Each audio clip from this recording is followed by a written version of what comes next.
We may have just avoided a full-blown war of two nuclear powers, at least for now. Because I'm talking about India and Pakistan, which are now both claiming victory after agreeing to a US-brokered ceasefire. This coming after the closest they've been to an all-out conflict in decades. Because, tensions, they're always high between the two, largely because both claim ownership over the area known as Kashmir, with the latest flare-up in violence being triggered by a horrific attack late last month in the Indian side of the territory in which militants killed 25 Hindu tourists and a tour guide, with India blaming the attack on groups that it said were receiving support from Pakistan, which Pakistan denied, but Indian PM Modi still vowed retaliation. And you saw that play out last Wednesday when missiles struck 9 sites in Pakistan that India claimed were terrorist infrastructure and terrorist training camps, reportedly killing 31 people. With also a big key thing being that last week's airstrikes hit deeper into mainland Pakistan than India has done in at least half a century. With Pakistan, of course, launching counterattacks, but then, out of nowhere on Saturday night, you had Trump announcing that the two countries had agreed to a full and immediate ceasefire, which was then later confirmed by Indian and Pakistani officials, and which was reportedly brokered by Secretary of State Marco Rubio and Vice President J.D. Vance, as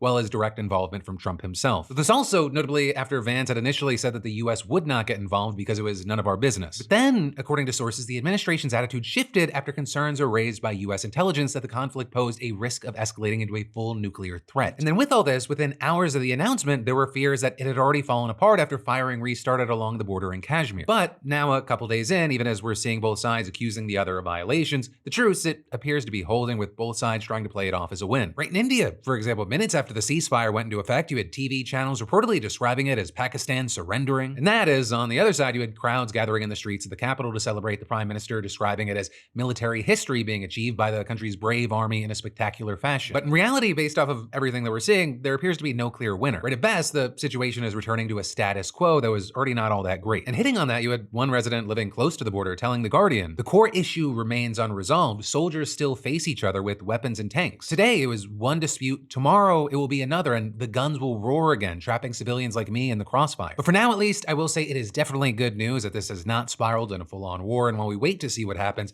I'd love to know your thoughts in those comments, and follow to stay in the loop. Hey, thanks for watching, and I hope you enjoyed this clip from the full Philip DeFranco show. And also, a big thanks to Squarespace for sponsoring our Clips channel. Turn your passion into profit over at squarespace.com/Phil, or use the QR code. Because whether you're launching a business or a lucrative side hustle, your website is your digital business card. It's the only space where you control the story, no algorithms or distractions. And with Squarespace, it's so easy because they got a ton of stunning professional templates with drag and drop editing that makes site design incredibly simple, no coding required. So get started for free at squarespace.com/Phil, or scan the QR code on screen and use code Phil for 10% off when ready to launch. Squarespace.com/Phil.